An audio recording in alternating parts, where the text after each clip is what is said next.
All right, I have my friend Contessa here, who is a teacher and fellow artist, and she's going to talk some about several things, but we're going to start off with her kind of theory and a story around divine intervention. Okay. So, like, my theory with divine intervention is that it can come in like lots of levels. And so, when you're open to receiving like divine messages, then you can find them every single day. And I think people who don't have a lot of faith would sell that as like coincidences or, just like reading too much into Hmm. things. Um, So I think as the believer, you just have to have good discernment and you have to like know yourself in your own mind very well to kind of discern like what came from you, um, thoughts are coming from you, and then what's external and meant for you. So I think what comes to mind is like that song. Is it like Tim McGraw that's talking about like or maybe George Strait talking about how he's seeing like a flower growing in the middle of a sidewalk. And Hmm. like that was his moment. And I swear I've had like a similar experience where it's just like you see something beautiful in the midst of something ordinary. You can't help but appreciate like the creation and the natural beauty of it. And I think that those moments are very like on the surface, but they're still divine moments because it's like if you are a believer and you believe that these things were created, and they happen to like cross your path, it's like that's a creation, I'm a creation, and it caught my attention like for a reason. It Hmm. resonated with me for a reason. So that's what I mean by like levels. I think that a divine intervention can just be like it intervenes in your day in a way that reminds you, of your spirituality. And then sometimes divine intervention can be like a saving moment in a car crash or Hmm. whatever, that's a lot more intense or a lot more divine or spiritual in a way that's like, um, when angels visit Earth or people hear God speak to them, kind of thing. Hmm. Yeah, I think sometimes some people's are a lot bigger, like the car crash, or I have a friend that had a stroke that was really young when they had it, like in their late 20s. And I think it just depends on who you are, and it can be, like you said, the flower. So, what, I guess, elaborate on a couple examples of what yours were. Okay. Um, I think that I have a lot of divine intervention when I meditate. So it happens a lot when I'm like running and like really thinking on something. I'm pretty good at discerning like what's just a natural thought for me and what's like I'm tapping into my higher energy, my higher power source, Mm-hmm. which I believe is my creator.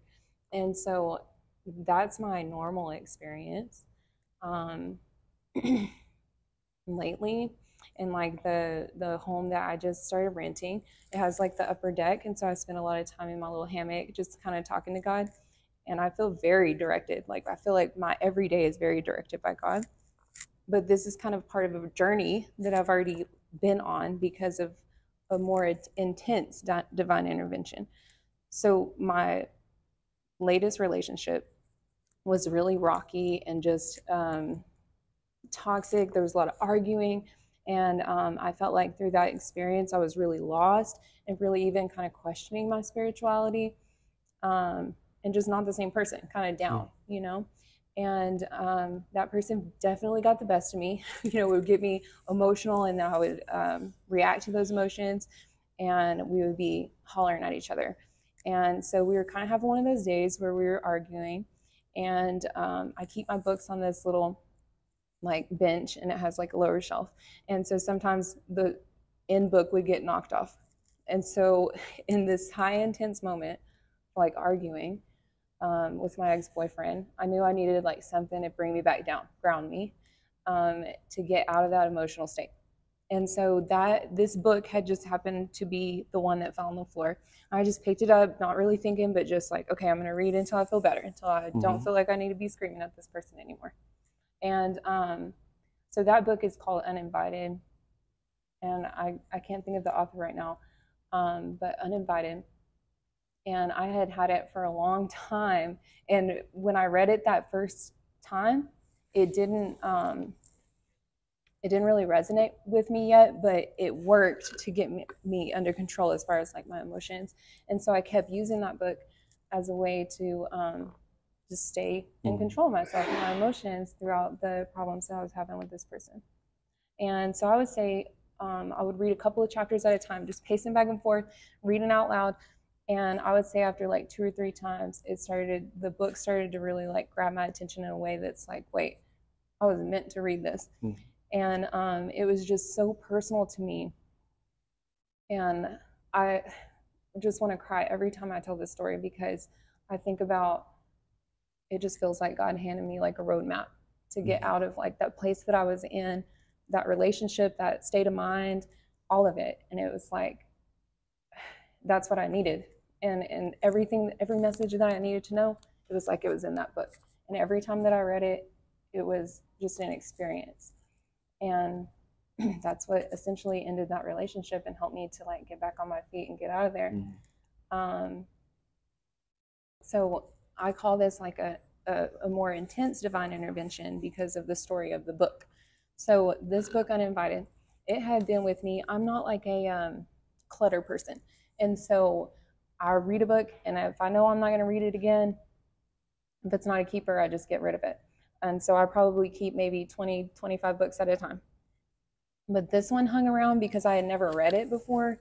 And so it was like um, probably a decade or more that I carried this book. Oh, And it wow. was kind of an annoying thing because it was like I didn't feel like I was ever going to read it. I had attempted to read it when it was first purchased, and it seemed so cheesy to me. And, I'm just not a waster. So I kept it all these years. Over a decade, I carried this book with me and felt like I was never going to read it because it was so cheesy. And it just turns out that it was just waiting on me. The book was waiting on me. I needed to need the book for it to be relevant. So the book came into my possession. I think that's a special part of the story too. Sorry, I'm like messing with my shirt. It'll be all right. Noise. Just a little bit. It'll be okay. So it came into my possession because my ex-husband bought it. He's a very like kind person, very thoughtful person. So he purchased it for my best friend. She was going through her divorce at the time, and her ex-husband was abusive to her, and she was just really going through it, very emotional. And so we were at Target one day walking around our lunch break, and he wanted to get it for her. He felt like it would be helpful. And so she tried to read it. We all worked together. So she tried to read it while we were at work, and she was like, this is so boring. Like, it's so cheesy. It's so self-helpy. You have to be in the right headspace to appreciate it, I guess, the right scenario. Yeah. And so she didn't want the book, and I just, because I'm not a waster, just kept it. But then it's like the reason why the book was purchased, it was like it became the reason why I needed the book. And I think that that's really beautiful. And I don't think that I would have come out of my situation as quick or as sound-minded, I guess, had I not had that book like in my back pocket the whole time. Yeah. And it's kind of cool that you have a really good relationship with your ex-husband, you've told me, but that he's the one who bought it, and it helped you get out of a different relationship scenario, which was a bad one. Yeah. And it's like, it's really cool, and I admire that you have a really good relationship with him too, like for your kids' sake too. But it's just amazing because most people don't. But it's so cool that helped you later on. It just shows you, since you two can maintain a good relationship, that you were still meant to be.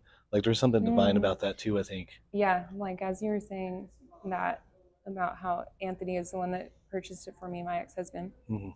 That reminded me, like, we don't cross paths with people for no reason. Yeah. I'm a big believer in like every single person, even the strangers that you interact with, and they're there and gone. I think that there's a purpose to everything. And since day one, Anthony has been like the safe guy, and he like has seen me through just different things. I spent all of my 20s with him. And so he was in his 30s while I was in my 20s. So he has been like a source of wisdom and like kind of like spiritual protection for me. So I do think that him and I were meant to cross paths, and he was meant to like serve me in that way, in that spiritual way. and hopefully I've given back to him in spiritual ways too. Yeah.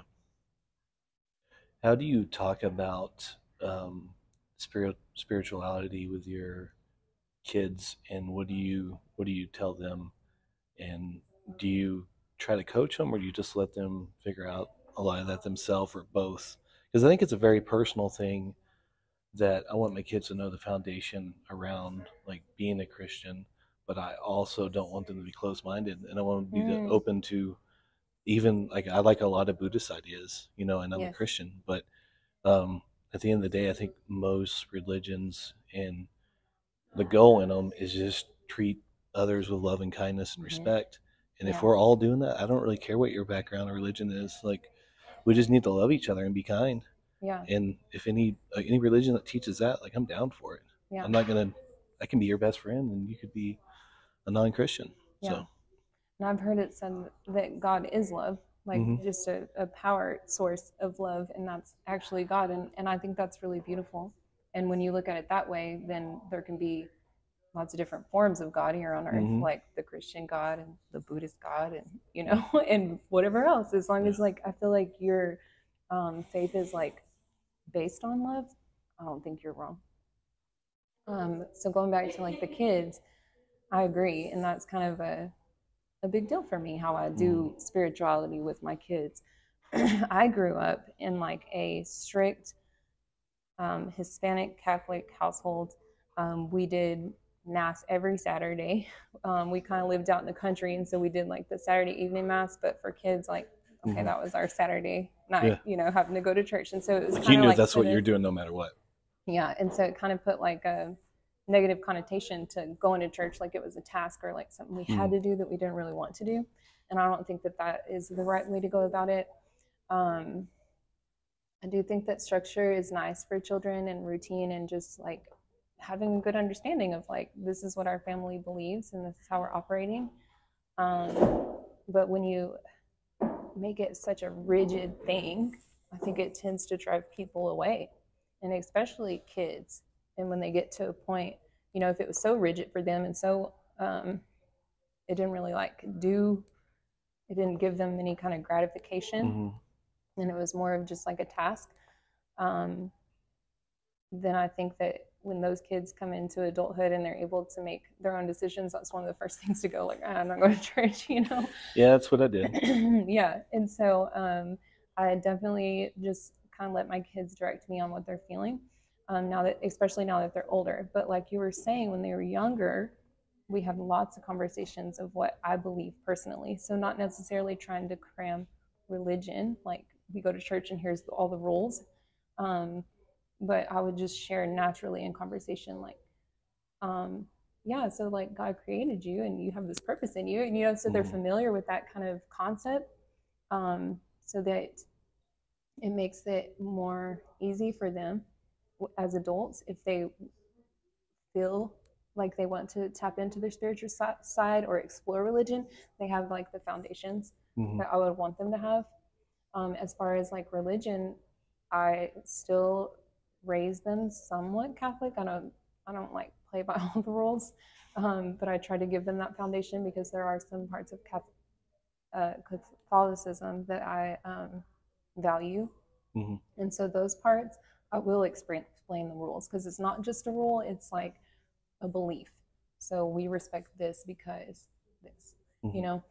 Um, so I think kind of the same as you, just like laying the foundation, sharing my beliefs with them, but not forcing it on them, so that when they come into their own development with it, they have kind of like a reference. Mm-hmm. I really like Catholicism, how structured it is, and just all the history. Mm. Like, if I'm out of town, I know there's a huge Catholic church that's old, or a mission, like all the missions in Jose or San Antonio. I was thinking mission San Jose, but that mission tour down there is just fascinating, Mm, and yeah. like the architecture, and like there's St. Paul's Cathedral up in Minnesota. I go to every time I'm up there. Just Okay. gorgeous Catholic churches, and Yeah. everything's like kind of consistent, but not. It's just beautiful. And when I'm in San Antonio, I try to go to an old mission that's still an active church on Sunday if I'm down there on a Sunday, Okay. because I love like the whole routine and just everything's like a ritual Mm-hmm. at a Catholic church, and I it's really love that. yeah. Especially like around holidays and Mm-hmm. significant seasons, when they're using like incense and there's just like special masses. Yeah. I think those are beautiful. Yeah, and they believe in like spirits and ghosts and stuff too. Like it's part of it. Yeah. And I think that's cool about it because a lot of, Baptists don't really talk much about that kind of stuff. Yeah. So What's your thoughts on like? Well, I'm sorry, you're asking the question. oh no, it's a two-sided thing. Okay. So recently, I've gotten into a couple of conversations about like um, beliefs within Christianity and how those kind of differ. Um, so it's like for me,